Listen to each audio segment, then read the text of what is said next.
Ang Ebanghelyo ngayong Lunes, ika-15 ng Disyembre, ay nagmula kay San Mateo. Pumasok si Jesus sa templo.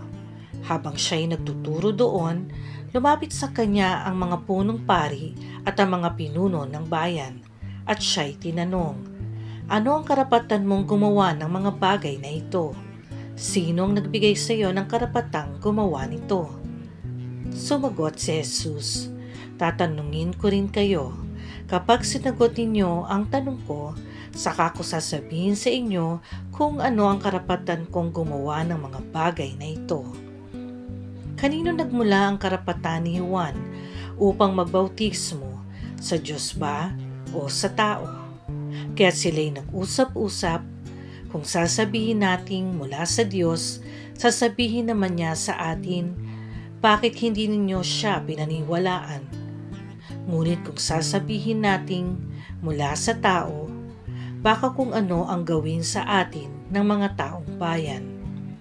Sapagkat kinikilala ng lahat na si Juan ay isang propeta. Kaya't sumagot sila kay Jesus, "Hindi namin alam." Sinabi naman niya sa kanila, "Hindi ko rin sasabihin sa inyo kung saan galing ang karapatan kong gumawa ng mga bagay na ito." Ang mabuting balita ng Panginoon.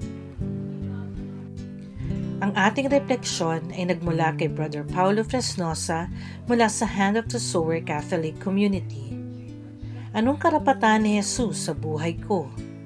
Ano ang karapatan mong gumawa ng mga bagay na ito? Sino ang nagbigay sa iyo ng karapatang ito? May mga taong ayaw nilang pinakikialaman ang buhay nila. Ang mga linyahan ng mga ganitong tao, "Buhay ko to, huwag mo ko pakialaman, wala kang pake." It raises the question, anong karapatan ng Diyos para pakialaman ang buhay ko? This reflection, inspired by the Holy Spirit, dares to stop at this sensitive part of the life of an individual, much more someone who proclaims his or herself as a follower of Christ.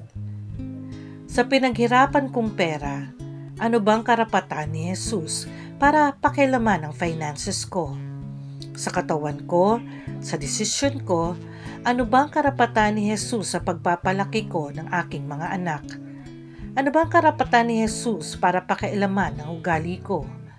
Anong karapatan niya para galaw-gawin ito at baguhin para sa ikabubuti ko at sa ikaluluwalhati ng niya?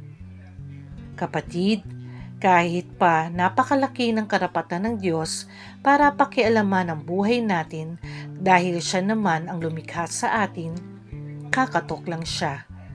Ganun niya tayo minamahal. Nag-aabang sa pintuan ng ating mga puso, hindi mamimwersa. Like a lover pursuing us. Hindi tayo robot. Hindi tayo brainwashed believers and blind followers na niloloko at inuuto ng Diyos. Mahal tayo ng Diyos. Sobra. As in, unmeasurable. Sana bigyan natin ng karapatan ng Diyos sa buhay natin. Manalangin tayo. Lord, makialam na po kayo sa aming mga buhay. Amen. Sa ngalan ng Ama, ng Anak at ng Espiritu Santo. Amen.